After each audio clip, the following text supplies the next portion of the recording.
एक वायरस ने दुनिया को रोक दिया, बॉर्डर्स बंद, schools shut down, businesses crash. लेकिन एक और चीज हुई, कुछ लोग अनइमेजिनेबल पैसा और पावर कमा गए। इसे कहते हैं प्रॉब्लम रिएक्शन सॉल्यूशन। लेकिन क्या ये सब एक नेचुरली अकर डिजास्टर था या फिर एक प्री रिटन ग्लोबल स्क्रिप्ट थी जिसका नाम था the great reset.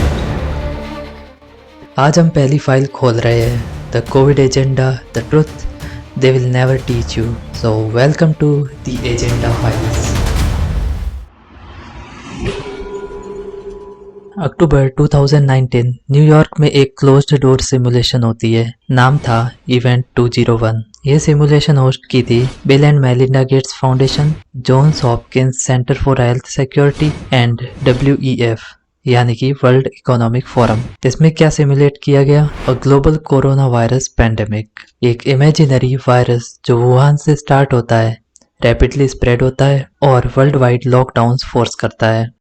Just 2 months letter covid real world में शुरू होता है। वायरस ओरिजिन क्या था? वुहान। बिल्कुल सेम पैटर्न जैसा कि इवेंट 201 में डिस्कस किया गया था। ये कोइंसिडेंस था या एक कंट्रोल्ड रिहर्सल? बिल गेट्स ने इवेंट 201 के टाइम पे बोला था, we are not prepared for the next pandemic, but he already had billions invested in vaccines and biotech firms. क्या ये वार्निंग थी या इन्वेस्टमेंट प्रिडिक्शन? जब दुनिया पैनिक में थी, कुछ लोग क्वाइटली $multi-billion कॉन्ट्रैक्ट साइन कर रहे थे। फाइजर, मॉडर्ना, एस्ट्राजेनेका, सडनली सबके पास वैक्सीन डेवलपमेंट के लिए फंडिंग थी।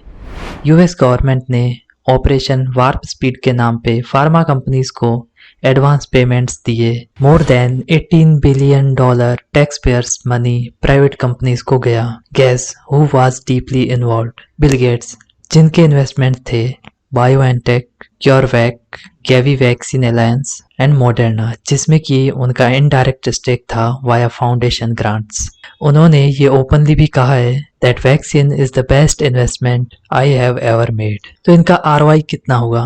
गेट्स फाउंडेशन का $55 million का इन्वेस्टमेंट बन गया $200 million+। ये क्योर था या प्लान्ड कैश मशीन? कोविड के नाम पे दुनिया को बायोमेट्रिक और डिजिटल सर्वेलेंस सिस्टम में पुश किया गया। चाइना में लोगों के फोन्स ट्रैक होने लगे। अगर ग्रीन QR कोड तो आप ट्रेवल कर सकते हो और अगर रेड कोड तो आप घर में लॉकडाउन। इस मॉडल को वर्ल्ड इकोनॉमिक फोरम और वर्ल्ड बैंक ने ग्लोबल लेवल पे प्रमोट किया। नाम था डिजिटल हेल्थ पासपोर्ट्स।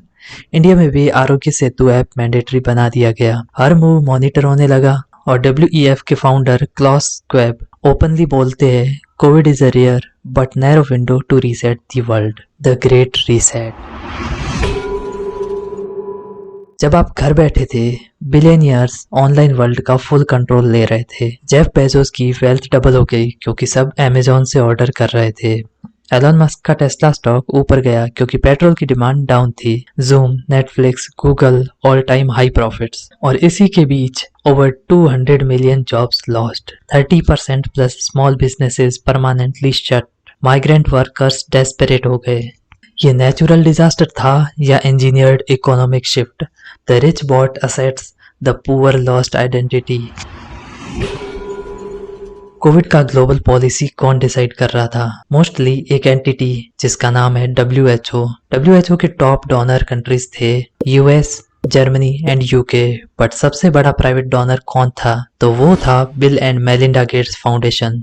2020 तक गेट्स फाउंडेशन ने WHO के फंडिंग का 11% से भी ज्यादा शेयर दिया। मतलब इनडायरेक्टली WHO के नैरेटिव पर उनका स्ट्रॉन्ग इन्फ्लुएंस। और फिर आते हैं डॉक्टर एंथोनी फॉची, US के चीफ मेडिकल एडवाइजर। फॉची के ईमेल्स बाद में रिवील करते हैं he was warned early about lab origin possibility in Wuhan, still publicly denied it, and secretly approved funding for gain of function research in Wuhan through a group called Eco Health Alliance। gain of function का मतलब होता है viruses को lab में ज्यादा powerful और contagious banana, allegedly for research। तो अगर कोविड एक लैब से लीक हुआ तो जिन्होंने उस रिसर्च को फंड किया वो लोग भी तो उतने ही रेस्पॉन्सिबल है। फॉची प्लस NIH यानी कि National Institute of Health funded research, then they denied it and then they pushed vaccine mandates. Isn't that both the disease and the cure in one end? India में vaccination का biggest supplier कौन था? Serum Institute of India, headed by Adar Poonawalla. Gates Foundation ने Serum को directly more than $300 million plus की funding दी for large scale vaccine production, जिसका नाम था कोविशील्ड। अदर पूनावाला के खुद के स्टेटमेंट्स वायरल हुए थे, जैसे कि I had to leave India for a while due to threats from powerful people demanding early vaccine access. इससे पता चलता है वैक्सीन के पीछे सिर्फ हेल्थ नहीं, पॉलिटिकल प्रेशर और प्रॉफिट गेम्स भी थे। और जब लोग क्वेश्चंस पूछने लगे तो इंडियन गवर्नमेंट ने ट्विटर, फेसबुक पे डिसेंट पोस्ट डिलीट करवा दिए। आप जब ट्रुथ डिमांड करते हो, सिस्टम आपको मिस इन्फॉर्मेशन बोल के चुप करा देता है। 2021 के बाद रिपोर्ट्स आने शुरू हुए। Sudden heart attacks in young people, myocarditis in teenagers, blood clot issues, specifically due to AstraZeneca, which was temporarily banned in some countries. VAERS यानी कि vaccine adverse event reporting system का डेटा दिखाता है that over 7 lakh reports linked to COVID vaccines, including deaths, paralysis and miscarriages.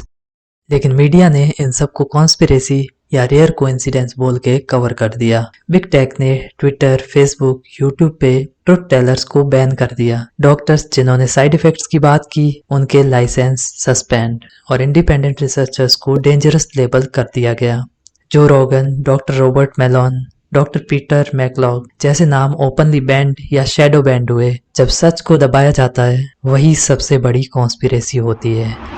The final truth. ये सब एक coincidence नहीं था, ये था अ coordinated rehearsal, a global psychological operation, a reset of economic and political power. और सबसे डेंजरस पार्ट, आज भी ज्यादातर लोग नहीं जानते कि उनके साथ क्या हुआ। जब एलाइट लोग पेंडेमिक से प्रॉफिट और पावर दोनों कमा ले और आम लोग सिर्फ पैनिक और पॉवर्टी, तो समझ लो गेम फिक्स्ड था और ये प्री प्लान्ड था। आपको नहीं सिखाया गया इन्वेस्टिगेट करना, आपको सच भी नहीं दिखाया गया और आपको जानबूझ के एक ओबीडियंट कंज्यूमर बना दिया गया। लेकिन अब वक्त आ गया है डिकोड करने का, वेकअप करने का और एजेंडा को समझने का। So welcome to the Agenda Files. अगर आप चाहते हो कि ये सच और लोगों तक पहुंचे तो लाइक करो, शेयर करो और कमेंट में लिखो आई चूज ट्रुथ। नए एपिसोड के लिए सब्सक्राइब करो। अगली फाइल जल्दी खुलने वाली है। Thank you so much.